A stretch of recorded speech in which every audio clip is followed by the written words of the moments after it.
Hi everyone, this is your lesson 8 video. So this is all about limits and infinity. I am on page 38 of your packet, so you should be also. There are 3 learning targets listed here, although we actually have 4 learning targets for today. We're going to have to write one in, sorry about that. This first and third learning target though, these two, should be super familiar to you. I can identify the location of the vertical asymptote of a function, and I can identify the locations of any horizontal asymptotes of a function. So both of those are actually review learning targets from pre-calculus. So they should be at least somewhat familiar. So we're going to talk mainly about the second one and then the fourth one that we're going to write. So I can evaluate limits as x approaches infinity. That's going to be one of the ones. And really, if we think about x approaching positive or negative infinity, we're looking at the end behavior of a function.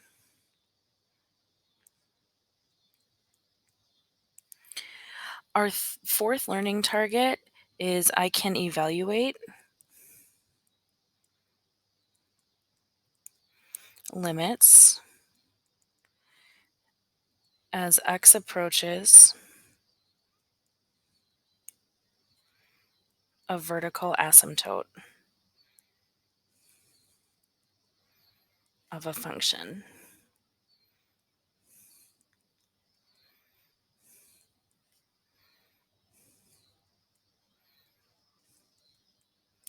And so really the key here is we're going to be looking at x approaching a vertical asymptote. So not only are you going to have to identify where the vertical asymptotes are, but then we're going to look at the limits, right? This is calc. We're going to look at the limits as x approaches that vertical asymptote. And we know, we've already talked about it actually, that when we're approaching a vertical asymptote, that vertical asymptote is forcing your function to either go up to positive infinity or down to negative infinity. And so that's why this really falls into this lesson, right? We're talking about limits and infinity. So not only are we looking at the end behavior, so x is approaching positive, negative infinity, we're looking at limits that give us infinity or negative infinity as an answer. So let's do a quick review of algebraic limits. So this is stuff we've already done. We have learned that just because a function is undefined at a particular x value does not mean that the limit does not exist. So we've actually talked about that quite a lot, quite a bit. So if we look at this one, we know that the first thing we should try is to plug in 2, because anytime we're looking at a limit, direct substitution is the first thing we should try. So we're going to do 2 squared plus 2 minus 6 all over 2 squared minus 6 times 2 plus 8. Well, when we simplify this, we actually get 0 over 0, which we know is indeterminate form.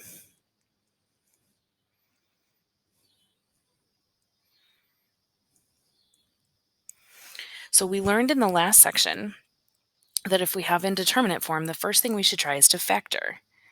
So we're going to go ahead and do that. So the limit as x approaches 2, and we get, what is it, x plus 3 times x minus 2 all over x minus 4 times x minus 2. And we know that this x minus 2 cancels, so that creates a hole at x equals 2. And let's see, then we're left with the limit as x approaches 2 of x plus 3 over x minus 4. So now we're going to try to substitute again. So we're going to get 2 plus 3 over 2 minus 4, and we get that our limit then is negative 5 over 2. So when we plug in the original x equals 2 into this original function, we get that we can't figure this out, right? It's undefined at that point. It gives us this 0 over 0. After factoring, we can see that the graph of the function will have a hole at x equals 2. And that should seem familiar. We actually talked about it in our other video as well. If you factor and something cancels, that's what creates a hole in your graph. So because this x minus 2 canceled, we got a hole at x equals 2. When we resubstitute into the simplified function, we find that the limit at x equals 2 is actually negative 5 over 2.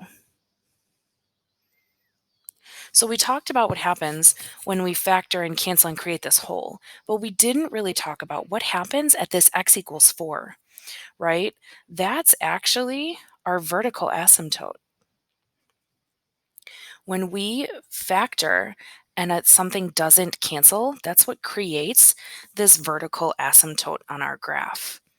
So a vertical asymptote occurs when the denominator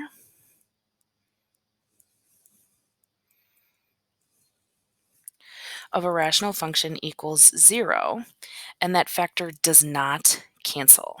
So like that x minus 4 there. Let's take a look at what happens with graphs that have vertical asymptotes. So we have 3 separate cases here, but we can notice in all 3 of these, we have this vertical asymptote at x equals 1.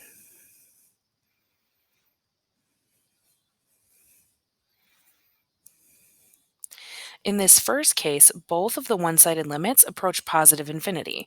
When we look at the left side and the right, we can see they agree. They're both heading up to positive infinity, which means the two-sided limit does exist. We know that the limit as x approaches 1, ooh, this doesn't have a name, let's call it f of x. So the limit of f of x as x approaches 1 is going to be infinity because the left and the right limits agree with each other. When we look at this example in the middle, we see something similar. Now we can see that our left and our right are both heading down to negative infinity. So this, let's again call it f of x, this graph. The limit of f of x as x approaches 1 is now going to be negative infinity. Again, the left and the right equal each other. So in both of these cases, we have a vertical asymptote, but the limit still exists. So we just have to figure out how to find that then without the graph. In this case, it's easy because of the graph. Look at the last example though. We can see that the left limit is going up to positive infinity and the right limit is going down to negative infinity. So in this case, this two-sided limit does not exist because the left and the right aren't equal. So what we're going to do on page 39 is we're going to talk about how do you figure out what's happening on either side of this vertical asymptote algebraically, because we're not always going to have a graph in front of us, and we're going to have to be able to think through what this graph actually looks like. So we are going to save that for class. We will talk about it when I see you. So go ahead and skip page 39 and we're going to jump to page 40. And we're going to talk a little bit about horizontal asymptotes. So now we're going to look at connecting limits and end behavior. When we examine what happens to a function as x approaches a very large positive number, so infinity, or a very large negative number, negative infinity, we're examining the end behavior of that function. So here's kind of the limit notation of what I just said. Limit as x approaches infinity, limit as x approaches negative infinity of f of x. That's our end behavior. So there's two kind of categories here that we're going to look at. We're going to look at functions without a horizontal asymptote, and we're going to look at functions with horizontal asymptotes. So in this first one, we can see f of x really is just, we know it's x squared. So if we look at the limit as x approaches infinity, that means we're looking at the right end behavior. So on the right side of our graph, the y values are shooting up towards positive infinity. So our limit is infinity. Now, the nice thing about this is because we're looking at end behavior, the end behavior here would actually work for any even polynomial. And what I mean by that is, let's say we were looking at f of x equals x to the fourth, or f of x equals x to the sixth. Now, what's going on in the middle of these functions might look a little different, right? The shape in the middle might look different. However, the end behavior, so what's happening at positive and negative infinity, is going to be the same because they're all even polynomials. So in this case, all three of these functions that I wrote would have the limit as x approaches infinity be positive infinity. Now let's imagine for a second that we have a parabola down here instead. So let's call this g of x. And let's say that g of x is actually negative x squared. If I want to look at the end behavior there, so let's do the limit as x approaches infinity of g of x. I'm still looking at the right end behavior, so what's happening on the right side, but now it's pointing down. It's going down to negative infinity. All right, so a lot of times with these functions that don't have horizontal asymptotes, when we're looking at these polynomials, we're just thinking about what's the end behavior. Is the graph going up or is the graph going down? For this second one, f of x is actually our basic cubic function. It's x cubed.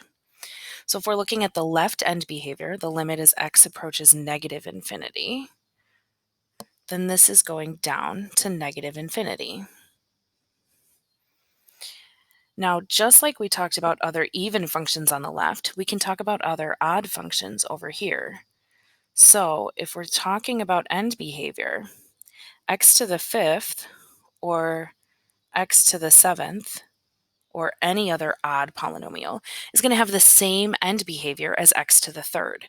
So if we can just think about what's happening way, way, way on the outside, all we really need to know is if the function is even or odd. And then we can know whether we're going up to positive infinity or down to negative infinity. Hopefully this sounds at least a little bit familiar. So now we can talk about functions with horizontal asymptotes. So there's a note I want to make here. Functions with horizontal asymptotes are rational functions. So that could mean something like h of x is equal to some polynomial f of x over a different polynomial g of x. That's what we mean by a rational function. So when we look at these two graphs here, we can see for the first one, the limit as x approaches infinity of f of x. So we're looking at the right side here. We can see the y values are approaching the horizontal asymptote, which is 0. In the second one, again, we have a horizontal asymptote, and we're looking at the right end behavior. And so this is going to be 3 because that's our horizontal asymptote. So if the limit as x approaches infinity or the limit as x approaches negative infinity of f of x are equal to a number, then f of x has a horizontal asymptote at that number. That's really what we mean here. If there's a horizontal asymptote, that tells you the end behavior, which means it's telling you the limit as we approach infinity and negative infinity. Now there's one more thing that I have to talk to you about before I let you go so that this video doesn't get to be too long. But let's just briefly talk about how to identify horizontal asymptotes from a function. So we talked about how to do vertical asymptotes. Now we're going to do horizontal. So let's say I have this function f of x equals 5x squared minus 3x plus 2 all over 3x squared minus 2x plus 1. In order to find your horizontal and vertical asymptotes, we have to look at the degree on the top and the degree on the bottom. When we look at this particular one, we can see 5x squared is the highest on the top, and 3x squared is the highest in the denominator. Now those degrees are equal, right? Both of them are just x squared. When you have a rational function where the degree on top and bottom are the same, your horizontal asymptote is really just the ratio of your leading coefficients. In other words, my horizontal asymptote is 5 over 3. I get the 5 from the numerator and the 3 from the denominator. I just need to look at what coefficients are in front of my highest degree when the degrees are equal.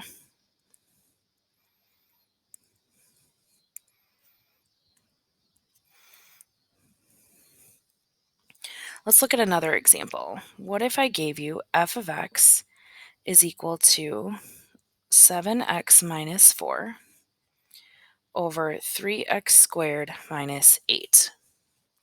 So again, look at the degree on the top and the degree on the bottom. Well, the highest degree on the top is this 7x. That's a degree of 1.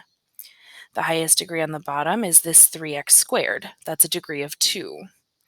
This is what we would call bottom heavy.